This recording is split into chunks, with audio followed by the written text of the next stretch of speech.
tertúlia. Meu boa tarde aí para todos e todas. Hoje é dia 9 de janeiro de 2012, segunda-feira. O verbete é de número 2172. Tem 5 páginas, 41 logias e 16 máximos. O tema é comunicação lacunada. Está dentro da comunicologia, especialidade. Quem redigiu o verbete com muito critério foi a professora Alba, que está aqui na cadeira das rés e muito bem assessorada. Definição: a comunicação lacunada é a falha na transmissão de informações caracterizada pela descontinuidade do processo interativo, suscitando interpretações errôneas da parte da consciência receptora quanto à intenção da consciência emissora, possibilitando auto- e heteroassédios ou acompliciamentos interconscienciais. 1% de má formação ou de má forma, atrapalhando os 99% de conteúdo. A falta da unidade linguística adequada para explicar o conceito. O corte do final de palavras e frases. Os exemplos desconexos da autoexposição. A criticidade quanto à inadequação do assunto. A palavra solta na condição de resposta à pergunta complexa. Olha, eu li apenas um pedaço aqui para não ficar lacunado, tem muito mais coisa. Eu li 1/4 do tópico sobre fatologia. As palavras em conformidade com a sinalética energética e parapsíquica pessoal. A representatividade multidimensional influenciando na comunicação intrafísica. O medo da interferência de agentes extrafísicos, estabelecendo os limites da fala da consim. Na argumentologia tem a terapeuticologia, com 35 exemplos de posturas pró-comunicação plena a serem analisadas e empregadas no dia a dia conforme a necessidade. Vale a pena ver esses 35 itens. Na remissiologia dos 15 itens, nós destacamos ansiedade omissiva, autoestigmatização, hipomnésia, raciocínio falho e truncagem intraconsciencial. Frase enfática: a comunicação lacunada, comum entre os pré-serenões vulgares, é realidade interconsciencial a ser solucionada de modo a minimizar equívocos em proveito da tarefa do esclarecimento. Você apresenta algum nível de comunicação lacunada? Qual é o nível de autoconsciência multidimensional de tal fato? A bibliografia tem 3 fontes. Agora, mega análise. Perdão. Comunicação. Comunicologia, descontinuidade, omissão, ruído, desinformação, incomunicação, ambiguidade, subinformação, verbofobia, lexicologia, intencionologia e interlocução. São 12 itens que nós destacamos aí na mega análise. Agora, questionamento.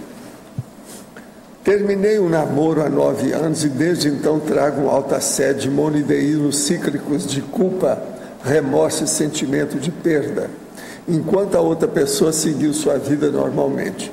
Quero me livrar disso definitivamente. O senhor tem alguma sugestão do que posso fazer? Não, aí é um processo de higiene mental e a pessoa vê para não fazer devaneio, ela ter uma racionalidade linear através da pensenologia reta e esquecer aquilo que não tem mais razão de ser. Põe uma pedra no assunto. Agora, ó, você já julgou todos os bagulhos energéticos referentes a esses 9 anos aí? Isso é bom, é importante, para não fazer o link.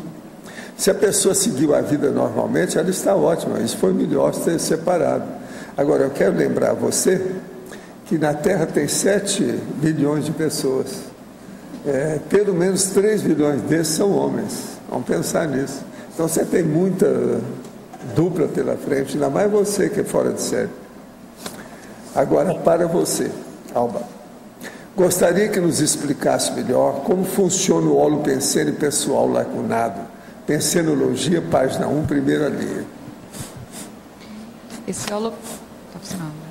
Esse holopensene lacunado, como o pensene carrega pensamento, sentimento, energias, pelo menos em algum ponto desses você tem a lacuna. Então, como é que é? Sempre dá a sensação de que sempre está faltando alguma coisa naquela pessoa. Então, às vezes é uma coerência com o nível evolutivo dela, já tem alguns trafores que podem ser postos em prática e a pessoa não coloca, fica um pouco esperando as coisas acontecerem. Então tem uma incoerência, dá para sentir uma incoerência na pessoa, e isso dentro desse holopensene lacunado. Enfatologia, página 1, segunda linha. Poderia nos detalhar a aura de mistério e ativação do esquema do merecimento, nona linha? A aura de mistério quando a pessoa, em geral, está conversando com alguém ou respondendo uma pergunta, e aí ela não dá todas as informações, né? Ela faz um mistério. Isso não é positivo, porque não mostra, a pessoa não mostra quem que ela é. E a parte da ativação do esquema de merecimento é um esquema que tem, até estudado pela psicologia, que é quando a pessoa ela sente uma superioridade, ela acha que tem que ter privilégios. Então, ela não vai explicar muito o que ela quer para os outros, porque ela quer que os outros adivinhem aquilo. Então, eu não preciso ficar dando detalhes do que eu estou precisando aqui agora. Você já tinha que ter ido e arrumado para mim, tipo assim, o servo, alguma coisa assim. Esse é o esquema de merecimento dentro da comunicação lacunada. E segundo item da parafatologia, página 3. As palavras em conformidade com a sinalética, energética e parapsíquica pessoal. Esse aí é o mais difícil assim que eu estou vendo, porque às vezes a gente tem intuição de falar alguma coisa. Por exemplo, um exemplo bem prático. Várias vezes eu saí de casa e veio a informação assim do amparador: avisa fulano que você está saindo. Aí eu não avisava, aí dava problema. Então, ou então, eu estou falando alguma coisa com alguém, estou tendo uma conversa, um diálogo, e não é para tocar em determinado assunto. Aí eu tocava no assunto, dava problema. Então, hoje eu percebo mais, eu fico mais ligada com essa, para ter mais conformidade com a sinalética. Veio para não falar, veio para falar. Então, aí eu vou testando e hoje eu vejo que está dando mais certo. Então, é usar a sinalética parapsíquica para ter uma comunicação plena. O senhor conhece o cineasta francês François Truffaut? É lógico. Ontem assisti um filme dele, em 1971, que se chama As Duas Inglesas e o Amor. Esse filme marcou e retrata a minha história de vida afetiva. Gosto de duas consciências femininas que são muito parecidas fisicamente e totalmente diferentes consciencialmente. Uma tem 24 anos e está formando em medicina, e a outra tem 17 anos e pensa em ser dentista. Ambas são recíprocas e discretíssimas a esse amor. As duas são donzelas louríssimas, moderníssimas. Necessita sair do romantismo psicossomático para formar um duplismo evolutivo mental somático com uma delas. Alguma dica nessa situação dificílima? Não, eu acho que você é muito imatura. Eu preferi você arranjar essa que tem 24 anos, porque deve estar mais madura. Pode te ajudar mais. E vai se formar em medicina. Aí você vai ser o primeiro paciente dela. Pode ser então que aí vai melhorar, porque você é muito menino. Ele tem 28 anos, mas pelas coisas dele, às vezes, ele escreve quase todo dia para cá. De modo que talvez essa de medicina é melhor para você. Pensa nisso. ponto de vista da evolução, a gente tem que fazer uma dupla que um ajude o outro a evoluir. Isso é que é o mais importante, é um processo de interassistencialidade. De modo que é por aí. Ainda entrego a professora Alba para você. Alba, aqui na fatologia, a 9ª linha, ativação do esquema de merecimento. Essa ativação é aquela que a gente falou, que é quando a pessoa ela tem aquele esquema que a psicologia estuda, do merecimento, da arrogância, da grandiosidade. Então, existe uma crença de que ela é superior em relação aos outros e que merece determinados privilégios. Então, como é que isso funciona dentro da comunicação lacunada? Ela não explicita exatamente o que ela quer dos outros. Então, às vezes a pessoa até faz birra porque o outro não deu aquilo para ela. Tá, mas ela não explicou, né? Então, essa é a ativação. Então, se a pessoa ficar ligada, ela desativa isso aí, esse tipo de esquema. Agora na página 2, a teoriologia. A teoria da conspiração, eu queria saber em relação à comunicação lacunada. A teoria da conspiração é assim, a gente precisa ficar atento ao que fala com as pessoas, porque cada um tem uma necessidade, cada um tem uma forma de funcionar. E tem gente que gosta de fazer teoria da conspiração, né? Então, se você fala tal palavra, é porque está contra mim ou alguma coisa. Então, você sabendo como é que as pessoas funcionam melhor, e aí você vê pela sinalética parapsíquica, né, as energias, às vezes o amparo está ali na hora, dá ideia para você falar ou não tal coisa. Aí você sabe melhor se existe essa tendência de conspiração. Aí você não entra tem até a gente até colocou aqui na remissiologia, que é aquele verbete que é a autoestigmatização. Aí você não entra nessa autoestigmatização. Agora, na polinomiologia, o último polinômio, o polinômio emissor, mensagem, ruído, receptor e feedback. Sim.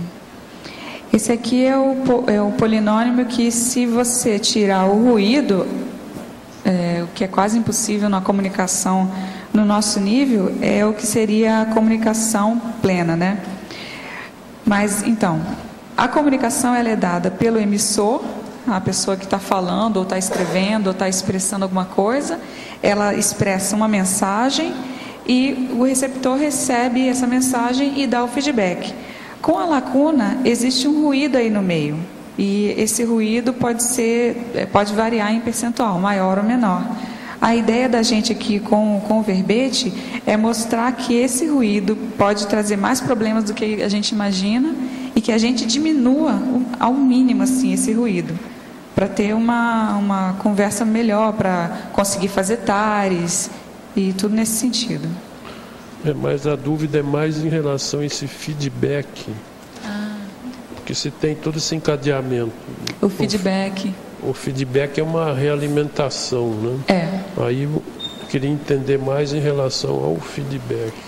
Se a comunicação ela chega mais limpa, o feedback também é mais produtivo. É assim,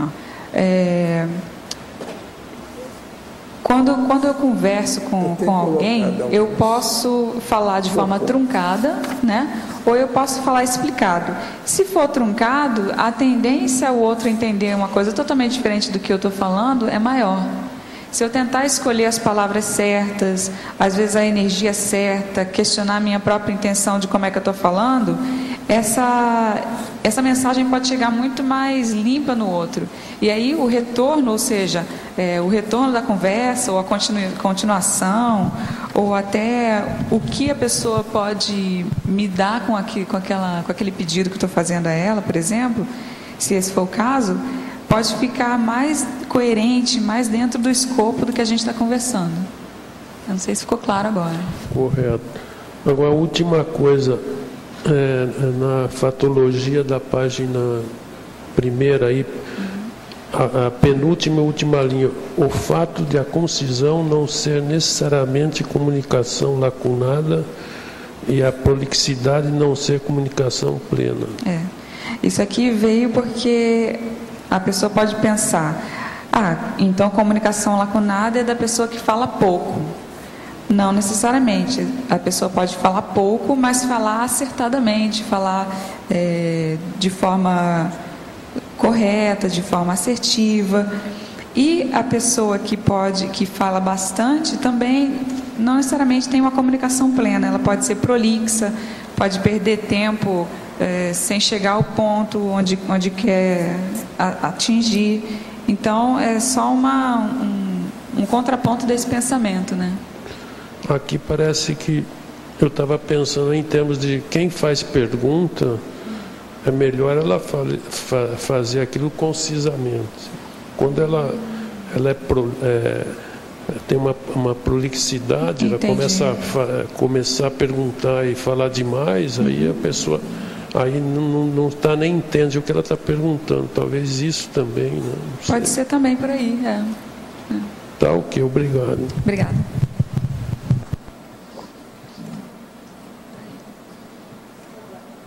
Alba, Oi. aqui. Em antonimologia, você coloca o item 2, autoposicionamento indubitável. O item... Tá. Na antonimologia, na página 1. Antonimologia. O item 2 da antonimologia. Antonimologia?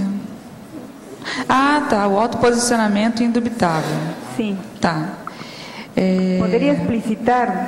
Sim. Quando você se posiciona de uma forma, da melhor forma que você pode, da forma mais clara, não fica dúvida do que você quer expressar. Então, um exemplo bem fácil é você perguntar para a pessoa: você gosta de sorvete de flocos ou de creme? De flocos. Flocos. Essa resposta foi assim meio duvidosa, sabe? A pessoa quase que perguntou para o outro se era flocos mesmo que ela gostava. Então, quando você se posiciona, você diz: eu gosto de flocos. Fica claro, não resta dúvida aí. Tem a ver com a numerologia? A partir da entonação? Tem a ver com a numerologia. Todos esses itens. A dicção, a fluência, a firmeza. Tem a ver com aquela última parte da numerologia, que é a entonação, a dicção, a fluência, a firmeza, a articulação, a velocidade e o volume da voz.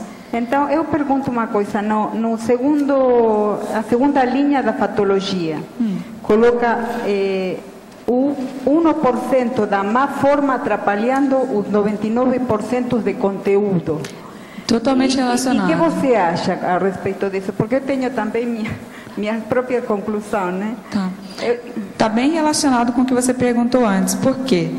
Porque se você não tem uma boa dicção, se você não tem fluência, se o volume da sua voz fica muito baixo ou muito alto, isso tudo é forma, isso tudo é moldura. Mas o conteúdo, ele pode ficar prejudicado por toda essa moldura que você colocou ali. Então, se eu começar a falar baixinho ou longe do microfone aqui, você não vai ouvir, né? Então, é a minha forma de falar, dificultando o entendimento do conteúdo que eu tenho para passar. Eu estou falando de fala, mas a gente pode colocar em várias coisas, né? Escrita, os gestos também, sim, tudo, né? Também. Porque eu estava pensando a respeito do conforto, né?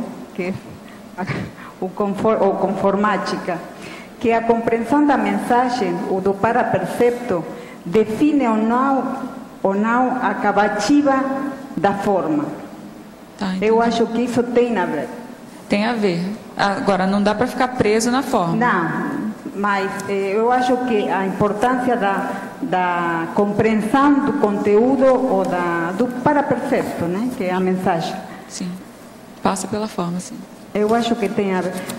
A respeito da terapeuticologia, você coloca os itens 33, 34 e 35. Repercutibilidade, reverificabilidade e sensibilidade. Para explicar cada um? Sim, poderia ampliar? A repercutibilidade. Do conscienciograma, né? Você colocou... tem a ver com o conscienciograma. É o uso intencional de palavras de alcance interdimensional. Então, às vezes, você percebe que tem uma consciex num determinado ambiente que está relacionada a um trafar seu. E para você se posicionar melhor e mostrar que está tentando atualizar aquilo, está tentando melhorar aquele trafar, você fala uma palavra ou uma frase específica para o seu interlocutor, ou sei lá, às vezes até em voz alta sozinho, para ficar claro ali que você não está mais com aquele padrão anterior, você está atualizando aquilo. Aí a pessoa, às vezes, que está conversando com você até se questiona, né? Mas por que está falando isso? É multidimensional, não é só para o intrafísico que você está falando, né?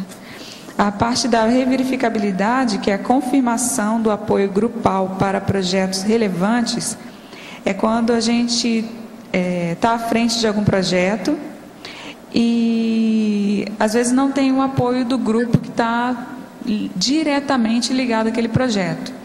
Então, você precisa saber, você precisa perguntar a cada pessoa daquele grupo ali o que a pessoa acha, porque às vezes no grupo tem fogo amigo, o outro não gostou, aí fica tentando bloquear a sua ação dentro daquele projeto. E aí, então, você fica meio vendido. Se você tem uma comunicação plena, e aí, o que você achou? O que você achou? O que você achou? Aí você sabe todo mundo quem está a favor, quem está contra. Aí fica claro, não tem problema. E a sensibilidade, que é a lucidez quanto às energias entrantes nas lacunas pessoais, tem muito a ver com o energossoma. A gente precisa fazer o estado vibracional várias vezes, também porque pode haver algumas lacunas no energossoma, que se a gente não fizer o estado vibracional, aquilo dali pode virar uma quantidade grande de energias ali bloqueando um chakra, ou vira um buraco na sua psicosfera, e aí você sente que fica vazando energia dali o tempo todo. E às vezes as pessoas vêm e tocam num determinado assunto, e aí você sente que está vazando, está vazando, está vazando. Então, para cuidar disso aí. O que você está colocando na parafatologia, na penúltima linha, você coloca a representatividade multidimensional influenciando na comunicação intrafísica. Ou seja que isso também tem a ver, né, com a sensibilidade. Não é bem por aí, não. A parte da sensibilidade é mais para você perceber como é que está o seu energossoma. E você ficar mais inteira, né, energeticamente.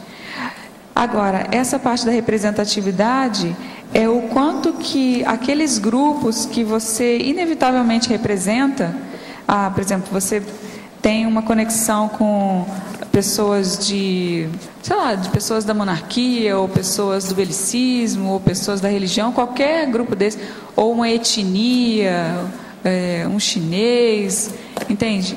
Esses grupos, inevitavelmente, estão dentro da nossa aula memória. E a gente acaba representando isso aqui no intrafísico. Então, quando você vai conversar com outra pessoa que às vezes é contrária àquele grupo, essa comunicação pode ficar lacunada. Então, tem que tomar cuidado para, na hora de você conversar ou você interagir, você colocar sempre a melhor informação possível, para não ficar truncado. Mas aí a sensibilidade também tem. Aí tem sensibilidade também, tem. A verbetógrafa.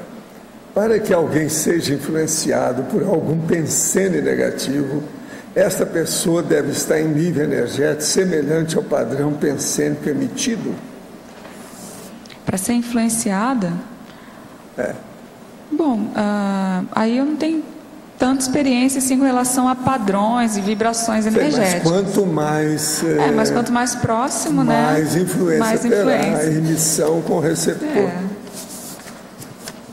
Poderia nos detalhar em Efeitologia, página 2, primeira linha, os efeitos da inércia da expressão na criação de patopensenes e os efeitos da coerção na fase infantil na vida adulta. Tá, esse efeito da inércia da expressão, essa expressão, ela não era expressão, acho que houve um erro aqui da digitação. O efeito da inércia da consciência na criação de patopensenes. Então, como é que funciona? Eu tenho um jeito de funcionar, de pensenizar, eu tenho lá minha pensenidade, e aí se eu tenho resistência, o que é inércia? A inércia é a resistência ao movimento, à aceleração. Tanto a partir do zero para qualquer nível de movimento, ou você pode também estar no movimento e ter resistência a acelerar. Então, eu posso ter uma resistência pessoal a mudar, a ter uma pensenidade diferente, mais evolutiva, por exemplo. Isso tem a criação de patopensenes. Aí como é que é? Eu estou lá conversando com o Joãozinho e aí de repente vem uma informação que eu não gostei. Se eu não acelero as minhas energias, se eu não faço nenhum movimento para pensar diferente do que já estou condicionada, a tendência é eu criar patopensene, se eu tiver essa forma de funcionar, é maior. Então a gente tem que estar sempre assim, mais flexível com o que penseniza, para não acabar tendo um monoideísmo, né? Inércia é essa resistência de você sair do monoideísmo. E os efeitos da coerção da fase infantil na vida adulta são os efeitos com relação à comunicação da pessoa. Às vezes a pessoa não teve muitos inputs durante a fase infantil, ou um caso que eu estava vendo recentemente é que a pessoa morava numa casa que todo mundo sabia de toda a vida de todo mundo o tempo todo, e qualquer coisinha que aparecesse tinha que ser noticiado, assim. Então isso acabou fazendo assim, tipo um oposto. A pessoa não queria falar absolutamente nada, porque era tanta informação de todo mundo, qual é a cor da calcinha da tia fulana hoje, sabe? Então poupe-me dos detalhes sórdidos, sabe? Aí a pessoa vai para o outro oposto. Não vou falar nada, o que também é imaturo. Então, é saber lidar com isso aí. Na Terapeuticologia, página 3, poderia nos explicar os itens 4, atualização, e 14, convivialidade. Atualização. Apresentação despojada da nova realidade evolutiva pessoal. Isso aí acontece muito, assim, até converso com as pessoas quando elas vão para casa. Quando elas vão para a casa do pai, da mãe. E aí ela chega atualizada na casa do pai e da mãe. E como é que faz para ter uma comunicação melhor? Exatamente essa palavra despojada aqui. Você não pode simplesmente chegar lá e falar assim, mudei, agora eu sou assim, inclusive aqui na casa de vocês eu vou ser assim, e aí quer se impor. Não. Haja do seu novo jeito de ser, né? Despojadamente, e isso aí já faz a apresentação da sua nova realidade pessoal, que em geral é positiva pelo que eu tenho conversado. E a 14? 14. Convivialidade. É o aviso aos parentes e amigos sobre férias e outros compromissos. A última que aconteceu comigo é que eu viajei para um evento, acho que foi em Brasília, e aí em Foz do Iguaçu deu uma super chuva, assim, uma tempestade, caiu 200 mil árvores, e meu pai viu o noticiário e ficou preocupado comigo. Aí eu estou lá na cabine do evento, fazendo tradução simultânea, e o telefone começa a tocar, e eu tinha esquecido de desligar, e era meu pai procurando informação para saber se eu estava bem e tal. Então, assim, quando for viajar, falar para os amigos mais próximos, ou para o pai, ou para a mãe, que pode ficar preocupado se for passar um tempo muito grande, né? Porque pode dar problema, pode dar comunicação lacunada. Professor, ontem conversando com uma pessoa Ela me disse que acha que o planeta Terra nunca ficará livre das consréus. Eu também acho. E não é por causa de você, não.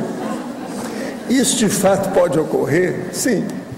Eu imagino que algum dia o reurbanizador fará toda a transmigração das mesmas para outros planetas.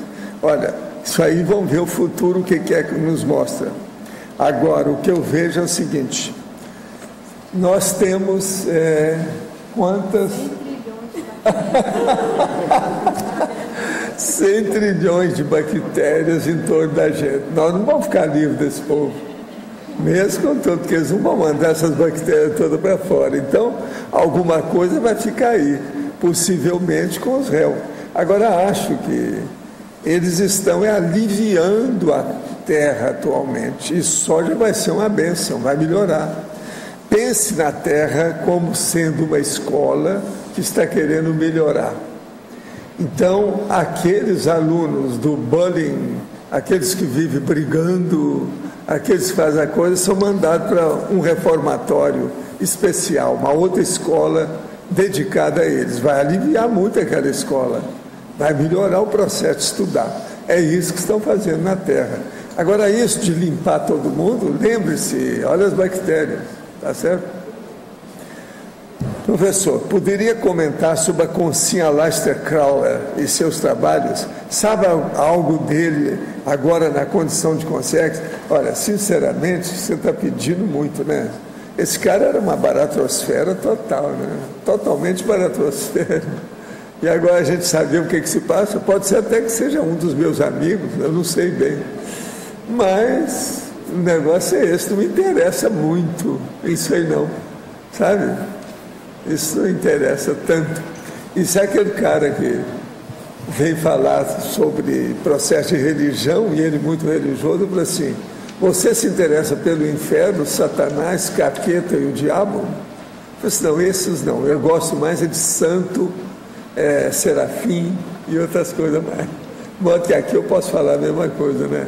Aleister Crowley, vamos pensar em outros aí superiores, que esse aí era muito problemático.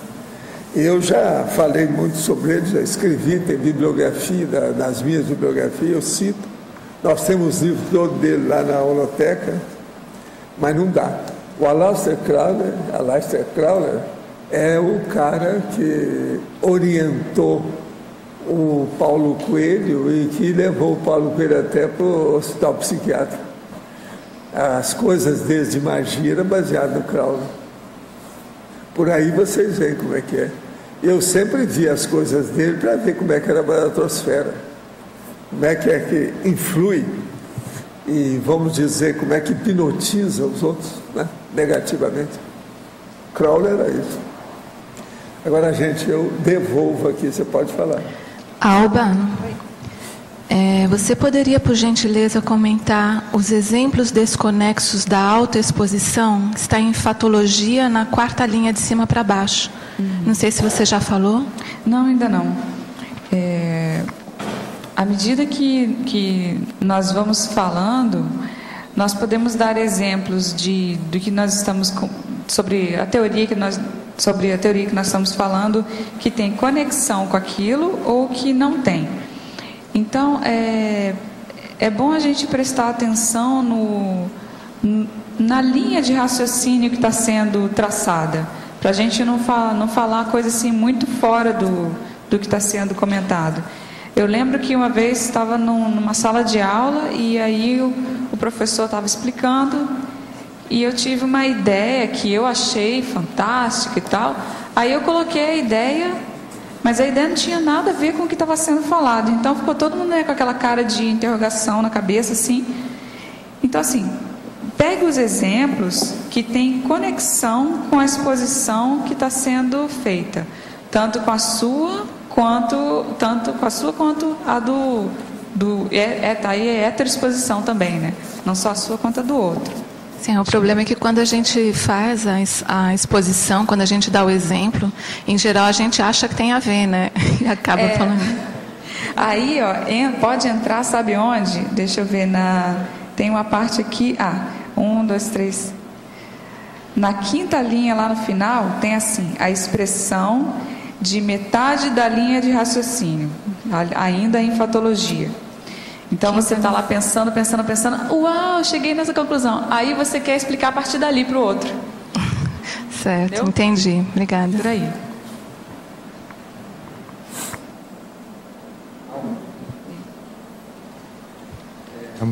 Aqui na fatologia, na primeira página, na 8ª linha, de baixo para cima, você fala da ativação do esquema de merecimento.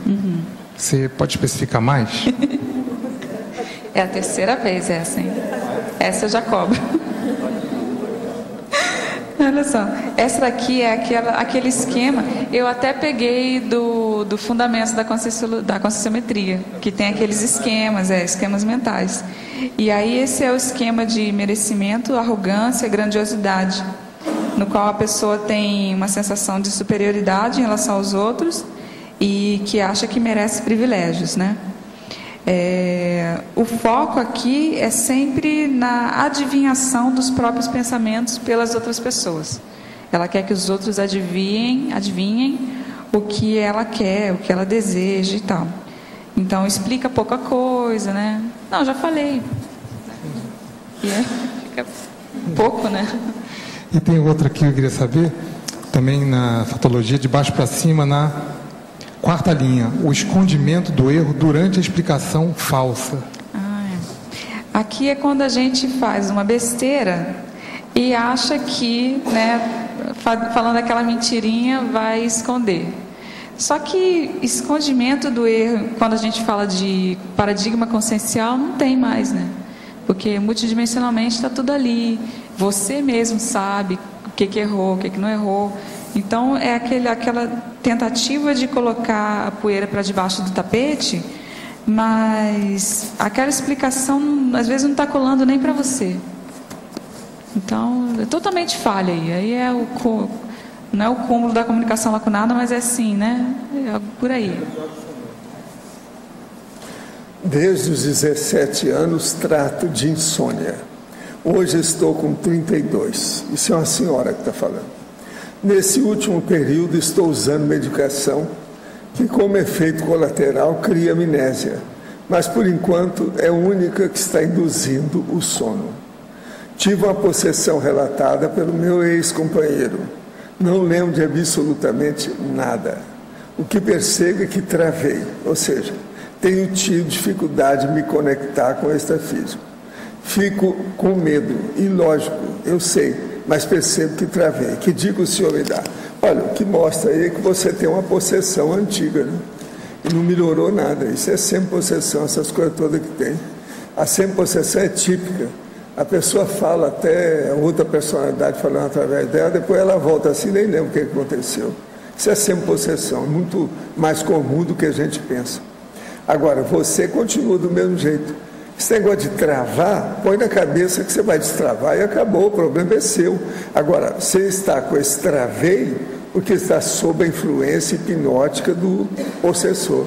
Tira isso da cabeça. Tem gente atrás de você, tem boi na linha. Então, domine o estado vibracional, que você melhora com as outras coisas. Você vai falar assim, não, eu já faço estado vibracional, mas não faz de uma maneira competente, madura. Faça a coisa como profissional. Não fica na base de amador. Pensa bem nisso. E tira essa ideia de travou. Travou a vovozinha, não tem nada de travar, não. Destrava a bola. Qual o problema? O problema é a sua vontade, a sua decisão, sua determinação. Igual para você. Em fatologia, 3ª linha. O corte do final de palavras e frases. Percebe-se que isso ocorre muito por influência de regionalismo que se herda da infância e do meio em que se vive a mesologia. Como reverter esses vícios cacuetes de linguagem? Qual seria a técnica para se extirpar essa linguagem incompleta?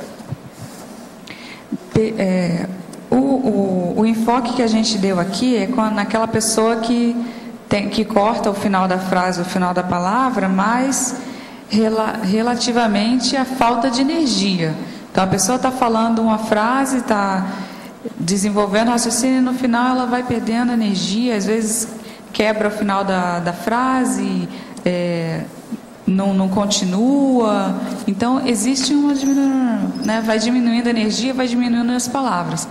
Agora, se a pessoa teve uma criação que o regionalismo influencia nisso, eu acho que pode se procurar um fonoaudiólogo, né? Porque aí faz treinamento para falar mais corretamente. Eu acho que poderia ser nesse sentido, sim. Frequentei por muitas vezes, em tempo recente, centros espírita de Umbanda. Quando adentrava aos trabalhos denominados giras, nas ditas sessões de desobsessão, era cometido de espasmos musculares violentos, enrijecimento das mãos e dos dedos, acompanhado de severa dor. Após isso, passei por um processo de fechamento da mediunidade. Hoje me pergunto se tais reações eram autocondicionamento psicológico ou poderiam ser realmente experiência parapsíquica verdadeira. Sim, experiência parapsíquica verdadeira patológica. Isso é assédio. Isso aí é assediador. O amparador, por exemplo, que aparece, não vai, vamos dizer, provocar dor na pessoa. Isso aí é bobagem, é coisa de terreiro, é processo errado. Então você pensa bem, fechamento da mediunidade também é assédio. A pessoa geralmente faz isso para ser dominada. Alguém fez. Agora, melhor coisa que você faz é dominar o estado vibracional, lembrar que o corpo é seu e mandar as consciências intrusivas fora de você, do seu óleo pensante. Agora, para isso é bom você julgar todas as suas relações de bagulhos energéticos com Umbanda fora. Enterra isso, põe em algum lugar, porque senão o negócio vai dar na cabeça do mesmo jeito. Que eles fazem isso para ter conexão com a pessoa. Aí eles continuam dominando você. Ainda mais com esse processo de trancamento da mediunidade, fechamento, isso aí é um problema. Agora, estado vibracional. Pense, você é dono de você mesmo. Aí você vai conseguir superar. Professora Alba, Oi. Em efeitologia, na página 2, segunda linha, você coloca os efeitos da superavaliação das palavras na manutenção da autoimagem. Tá. Pode dar um exemplo? Tá. A superavaliação das palavras? Isso, superavaliação das palavras. É quando você tem medo de se comprometer com alguma coisa e aí você avalia demais as palavras que você vai usar na sua expressão. Então, é diferente do que a gente falou anteriormente, de você saber a palavra melhor para ser usada naquele momento, com aquela pessoa. Aqui existe um over, né? A pessoa está over, ela está muito preocupada com a imagem, então ela fica catando as palavras, fica pisando em ovos e não consegue se expressar. E aí a comunicação sai inevitavelmente lacunada. Está funcionando? É isso aí. Não sei se eu expliquei. Em terapeuticologia, na 13, você coloca comunicação visual. Você podia falar da importância desse estilo pessoal na comunicação? Tá.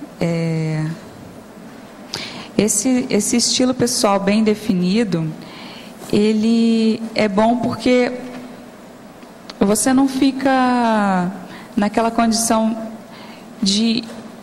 Assim, porque assim, eu achava, quando eu era adolescente, que você usar qualquer roupa valia. Tanto faz, né? Então, era calça jeans com tênisão e aquele casacão em cima que ia até o joelho. Só que com o tempo eu fui vendo que a apresentação pessoal e até a definição do estilo é importante porque você marca a sua personalidade. Então tem pessoas que elas têm um estilo hippie e ela quer ser daquele jeito e ela quer expressar aquilo dali. Agora, se você não expressa, uma hora você usa hippie, outra hora você usa clássico, outra hora é rock, outra é punk, quem que é você? Né? Você não... A sua comunicação, você não está passando a sua personalidade ali na sua roupa. Então, pode parecer bobeira, mas é importante você ter uma característica específica. E até a gente estava brincando com uma amiga minha, que ela falando assim, eu sou multicultural. E aí, isso significa o quê? Que eu vou ter que usar, um dia eu vou usar espanhola, outro dia eu vou usar mexicana. Não, aí a gente viu que para ela o ideal era ser o mais neutro possível para ela conseguir adentrar em todas as, ter mais conexão com todas as culturas. Então ela não ficar usando assim, determinados penduricalhos que ela usava para ficar mais neutro. E aí, onde ela tivesse, dependendo, podia colocar um ou outro acessório que tinha mais a ver com aquilo dali. Mas é mais por esse lado, para você ter a sua personalidade ali também no soma, não só na energia. Alma. Oi. Aqui na letra A.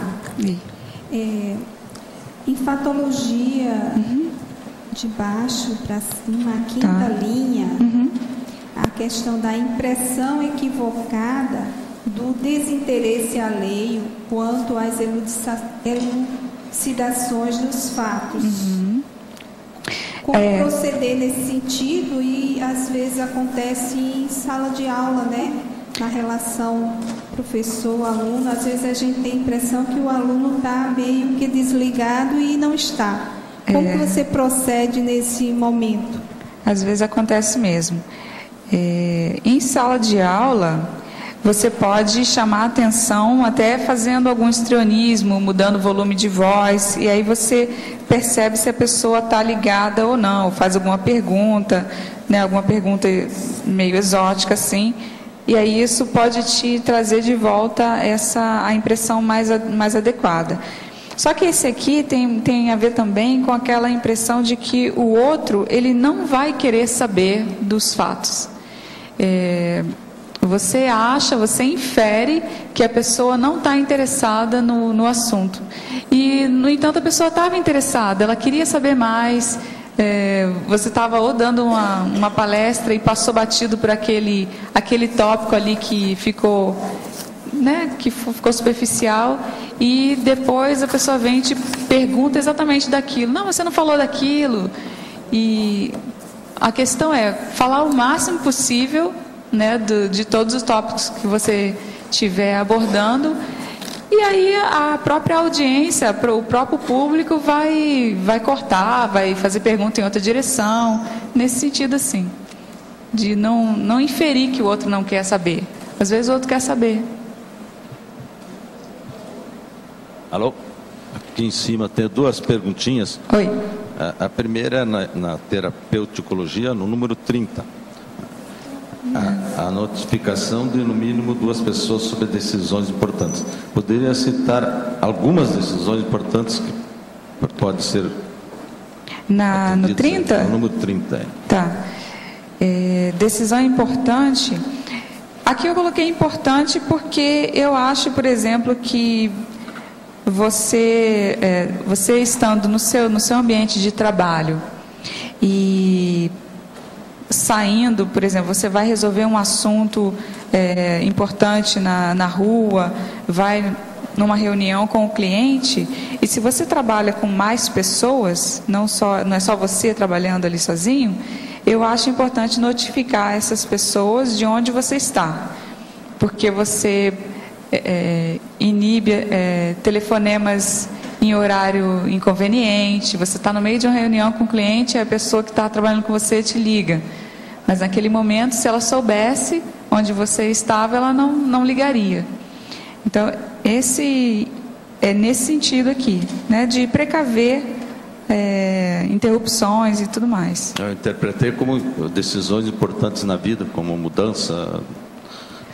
Também pode ser por aí. Você decidiu uma coisa importante e tem a pessoa que está envolvida com aquilo e já imaginou, eu resolvi mudar de país, e aí nem avisa a dupla, né? Então, aí não, baby, não.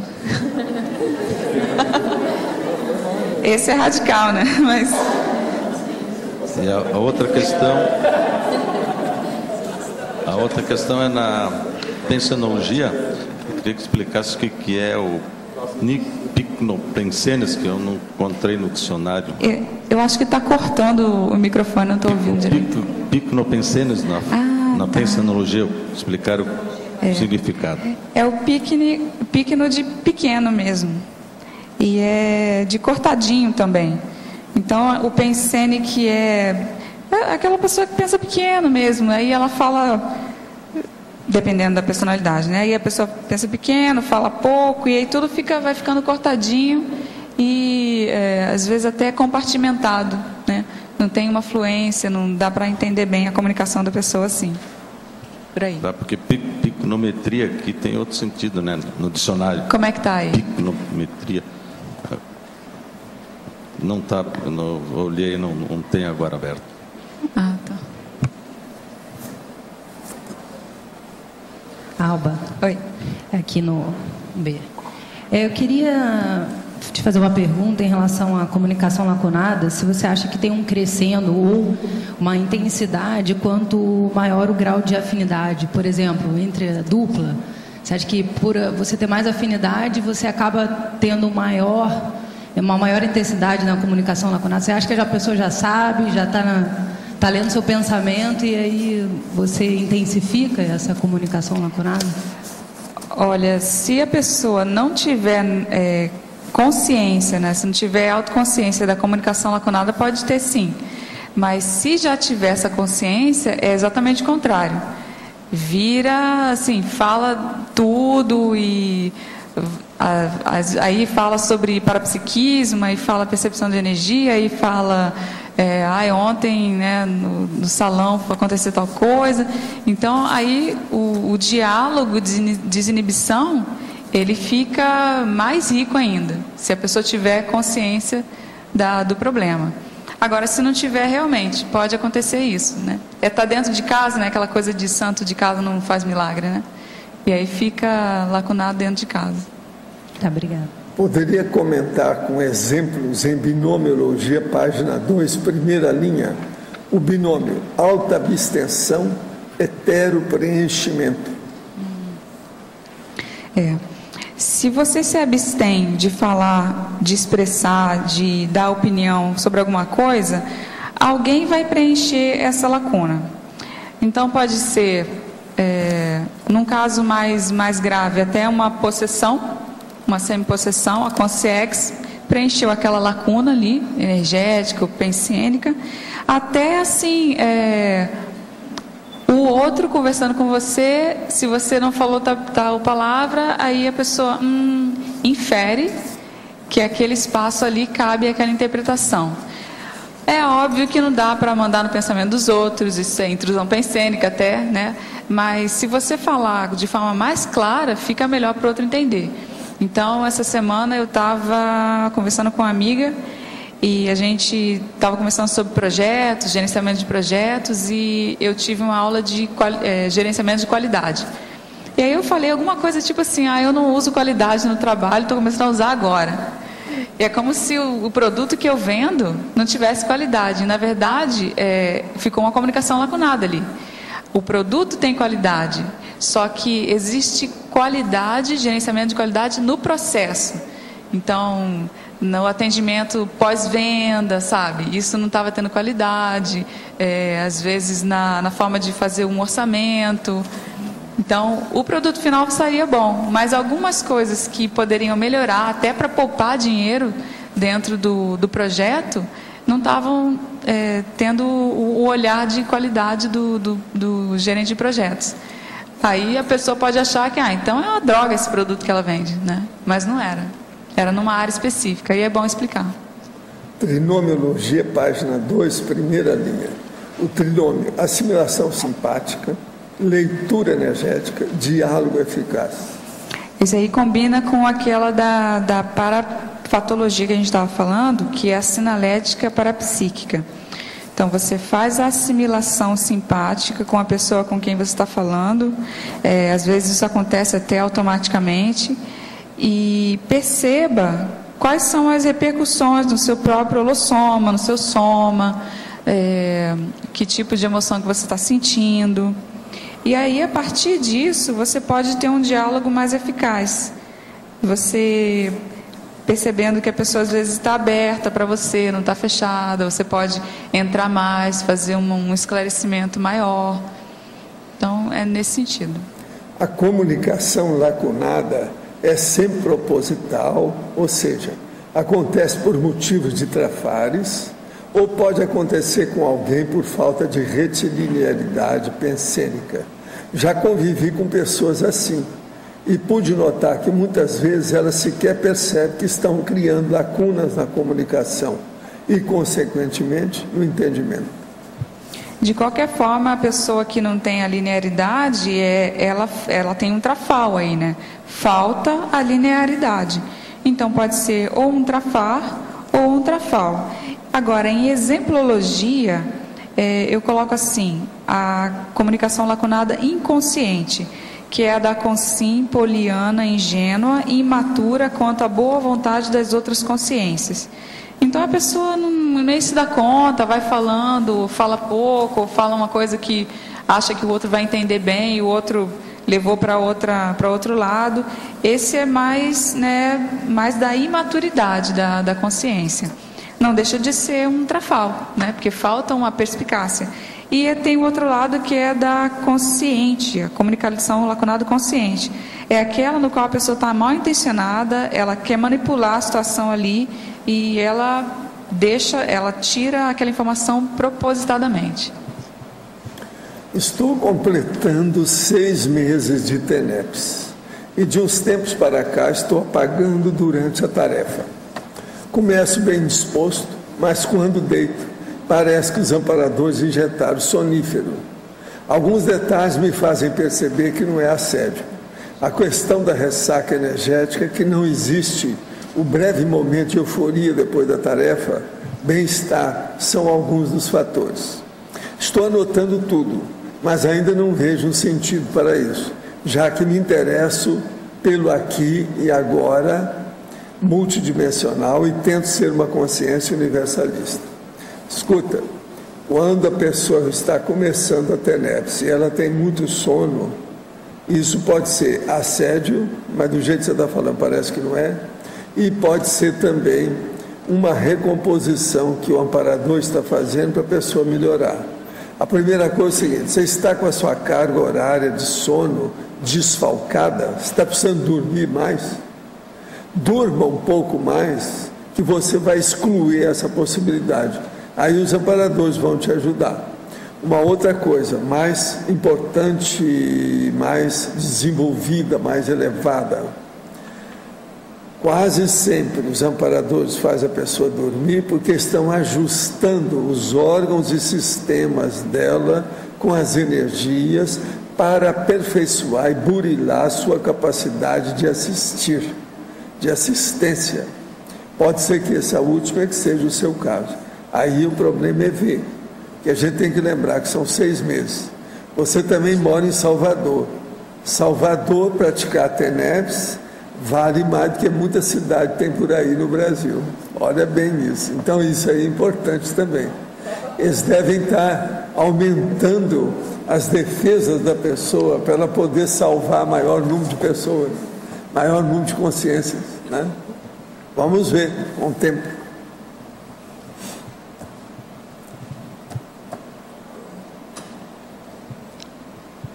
Você vai falar alguma coisa? Alba, aqui no A. Pode falar. Eu queria entender a parafatologia na terceira linha. A representatividade multidimensional influenciando na comunicação intrafísica. A gente falou que a gente representa alguns grupos, às vezes. Principalmente quando você percebe que tem assim mais afinidade com uma linha de um movimento da ciência, um movimento filosófico, alguma coisa assim. E aí, essa representatividade, ela não é só no intrafísico. Existem consciências também que estão ligadas a esse tipo de movimento, ou a uma etnia específica, ou até a um gênero, né? Você representar o gênero feminino, por exemplo. É uma coisa circunstancial? Mas está ali e você representa. Então, quando você conversa, quando você interage com outras consciências, você pode prestar atenção se o antagonismo da pessoa, da consciência, tem a ver com você ou com esse grupo que tudo junto. tive uma experiência dentro de uma sala de aula que eu estava na frente da pessoa e uma raiva muito grande. Uma raiva, assim, além de qualquer sentimento que eu tinha sentido nessa vida. Eu falei, eu nunca senti isso. O que é? Quando eu fechei os olhos, eu vi uma bandeira branca do meu lado, assim. Então, existia quase que um campo minado ali, né? Uma guerra entre o que eu representava e o que aquela pessoa representava. Então, aí eu botei energia naquela bandeira branca e o negócio sumiu. Então, isso é sinalética, a gente prestar atenção que não é só um antagonismo, não é só uma antipatia que às vezes, né? Às vezes tem coisa por trás, por aí. Aos 13 anos, tive uma grande experiência de energia e parapsiquismo. Hoje, aos 25 anos, meu interesse é em retrocognições. Já começaram a aparecer alguns flashes e sensações dessas possíveis retrocognições. Existe a possibilidade de eu ter escolhido essa minha vida e corpo físico que agora estou? Existe essa possibilidade de escolher onde você terá uma nova vida? Sim, tudo isso existe. Aí depende do que é e como é. Anota suas coisas para tirar as conclusões oportunamente. Anota tudo. É por aí. Agora aqui outro. Sou homossexual. Essa questão pode atrapalhar a minha evolução? Não necessariamente. Existiria algum problema em formar uma dupla evolutiva com outra pessoa do mesmo sexo que eu? Não, também não. Depende aí no caso, que é o que você deve lembrar, é o seguinte, da monogamia.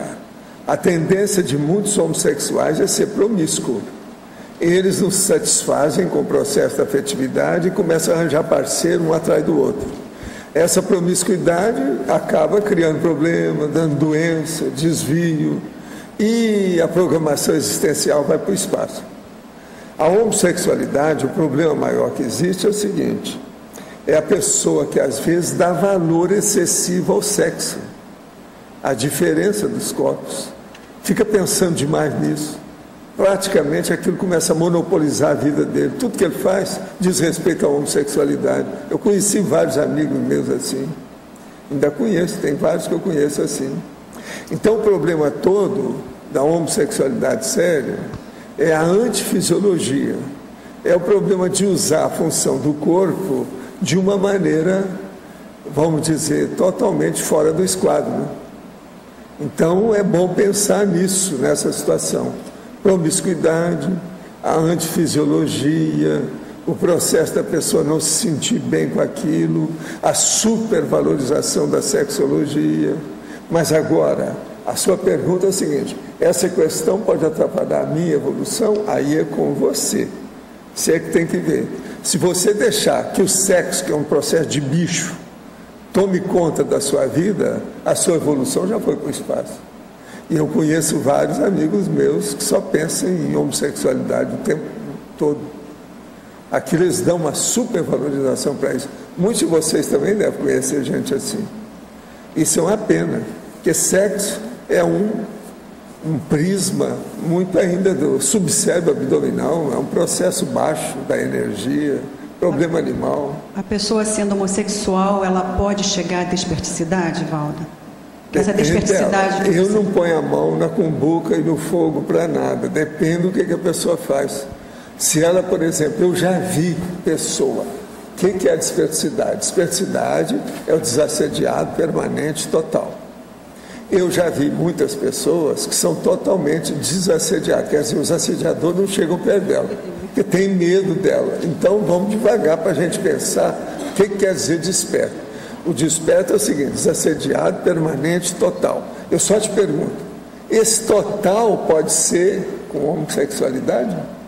Uma coisa antifisiológica pode manter uma desassedialidade que total? É uma harmonia, né? Eu te pergunto, vamos ver o que é que a pessoa é, como é que é a vida dela. Ela que tem que pensar, eu sou total do ponto de vista de desassédio? Se ele for promíscuo, já não é mais. Começa por aí. Se ele pensar demais em sexo, está danado. Sexo, nos meus cursos de sexomática eu falava, você pensa aí 1 hora em sexo todo dia, para as outras 23 horas você não pensar nisso mais. Porque eles estiveram estudando que tem meninos aos 17 anos que pensam em sexo a cada 17 minutos. Isso é gente que fez pesquisa. Às vezes tem disso mesmo, né? Nessa idade tem disso. São os pecadilhos da mocidade. Então a homossexualidade é uma liberdade de posicionamento que a pessoa tem. Agora, se de ver o seguinte, aquilo vai melhorar a evolução dela ou não, isso é com ela que tem que ver. Ela vai usar o corpo melhor sendo homossexual? Ela pode ajudar mais os outros desse modo? Há muitos homossexuais que se transformam em prostitutos. Então, às vezes eles estão achando que estão fazendo assistência, mas essa assistência é boa. Então nós temos que ver o processo cosmoético da assistência e da homossexualidade, cosmoética, para ver a evolução. Agora, a prioridade nossa é outra, é mental somática, já não estão pensando já no psicossoma, mas é no mental soma, na prioridade cosmoética da evolução, no problema da interassistencialidade.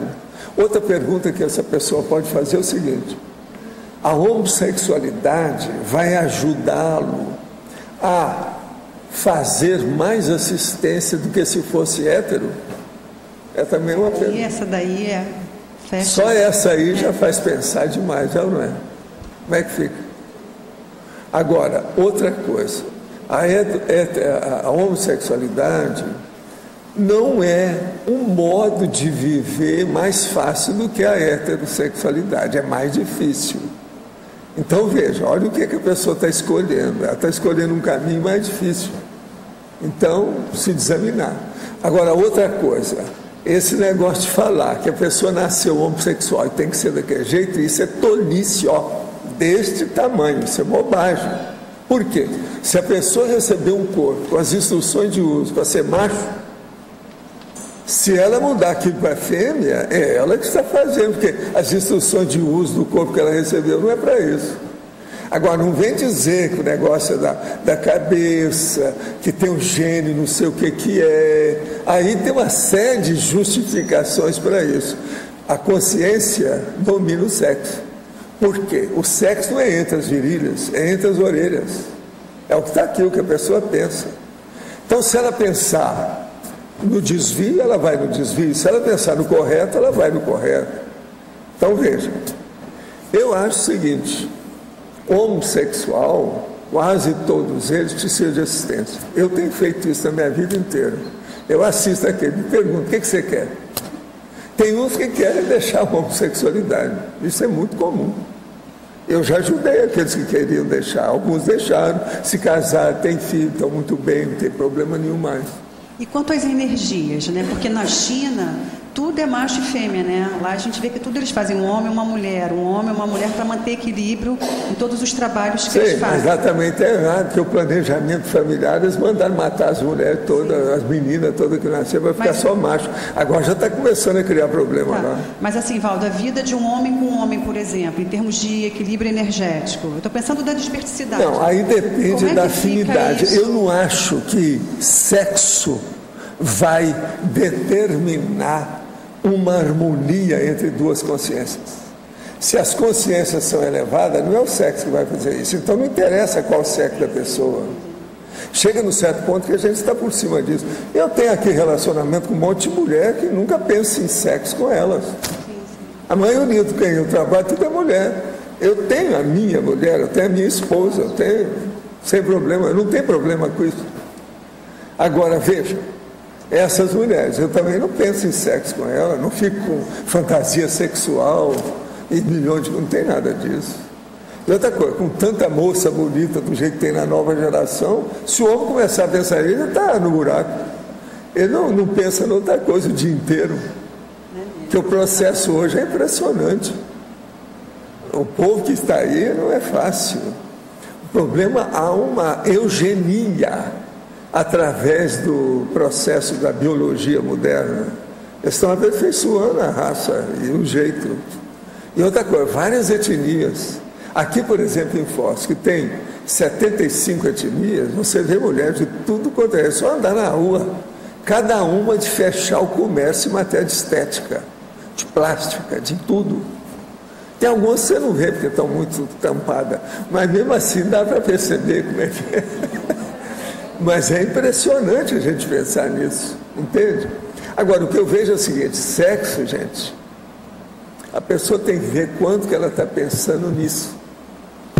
Se começou a pensar demais, ainda está muito agarrada à baratrosfera. O problema todo é esse, tem que pensar muito nisso.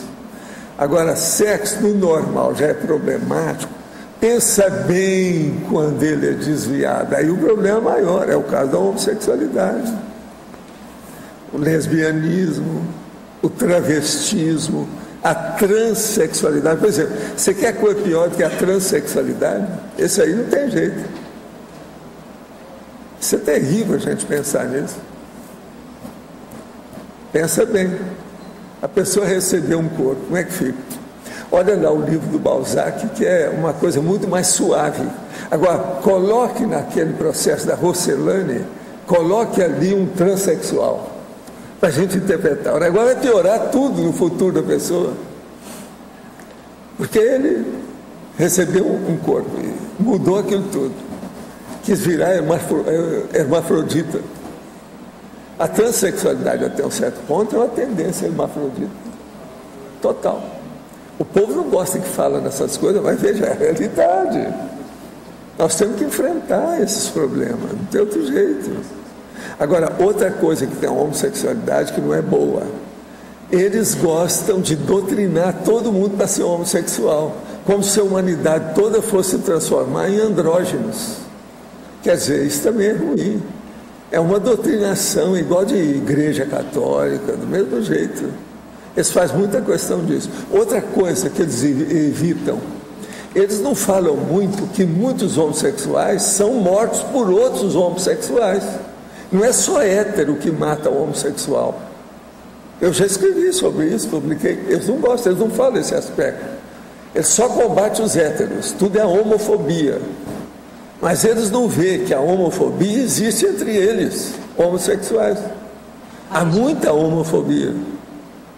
E outra coisa, são desses que matam o outro com 17 facadas, 18 navalhadas. Tudo isso tem, está nos casos aí, é só pesquisar. Eu venho pesquisando isso há muito tempo, porque no Espiritismo tinha homossexual demais. E eu procurava ajudar no meu consultório, ver o que era. Então, andei analisando isso demais. Escrevi até artigos sobre o assunto, coloquei os casos que tem no Brasil de homossexual matando outro homossexual. E o povo não fala isso. Hoje em dia é só orgulho gay, homofobia e outras coisas mais. Mas tem que olhar esse outro aspecto também. Há muita coisa patológica nisso tudo, que o povo não gosta de falar. Agora, a psicologia acha que isso tudo está certo. A ONU acha que está tudo certo. Um monte de país acha que está tudo certo. O povo já está casando entre si. As mulheres casando entre elas, os homens entre eles. Tudo ok. Vamos em frente, cada um escolhe o destino que quer. Agora, vamos ver o resultado disso depois na ficha evolutiva. Vamos ver depois.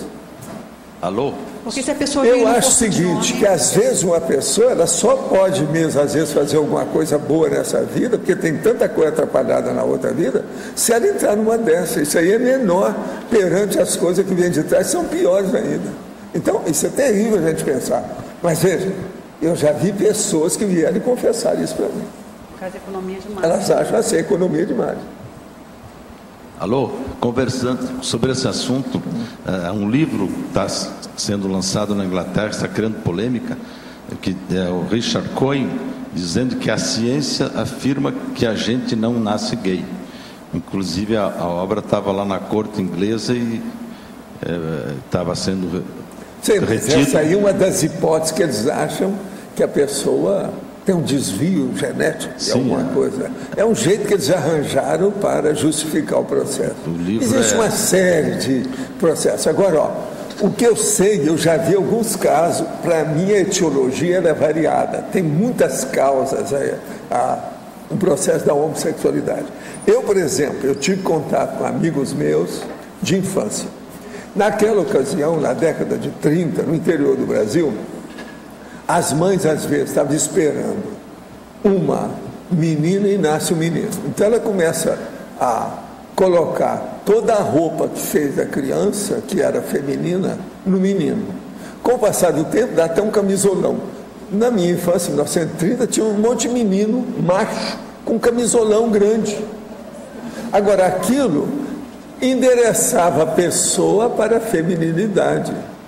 E devido às companhias, milhão de coisas, de outra criança também, meninas, muita gente desses aí desviaram. Alguns desses depois recuperaram o tempo perdido, viraram macho, etc, tal, se casaram, tiveram filho, tudo isso.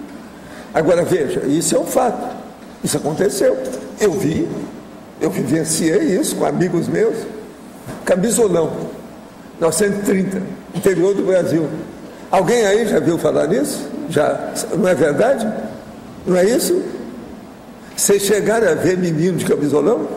Então, se a gente for procurar as fotografias antigas, vai encontrar muito menino de camisolão.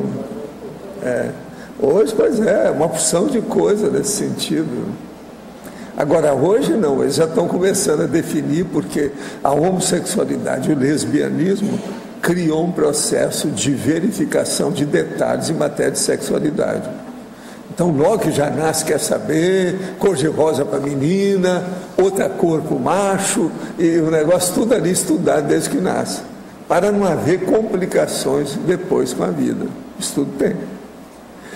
Mas isso tudo é perigoso, deve se decidir com calma. Uma outra coisa séria, que precisa de ser estudado também, é a genialidade entre os homossexuais. Isso também não é muito falado, precisa de ser estudado. E como ter coisa muito interessante nesse aspecto. Interessante o que eu estou falando. Como é que o intermissivista, que é homossexual, pode trabalhar para superar essa dificuldade, ou ele definir uma linha em termos de sexo? Aí depende dele o que é que ele é, né? O que ele quer, o que ele fez. A primeira coisa que você tem que perguntar para a pessoa é o seguinte: o que você acha que você veio fazer nessa vida? Qual a sua programação de vida? Pergunta para ele. Que às vezes a pessoa lá é uma coisa, no curso intermissivo, chega aqui, ela vira a cara. Então, eu não sei, aí preciso perguntar para a pessoa. Agora, você sabe, o que se tem de eufemismo, de cobertura, de encobrimento, de tapiação, não é fácil, né? É muita justificativa que se arranja para ficar dentro de uma condição emocional que a pessoa se sente melhor na hora. Então é problemático. Tem que estudar cada caso. Professor, aqui, voltando a essa questão do curso intermissivo, como que a gente pode acessar?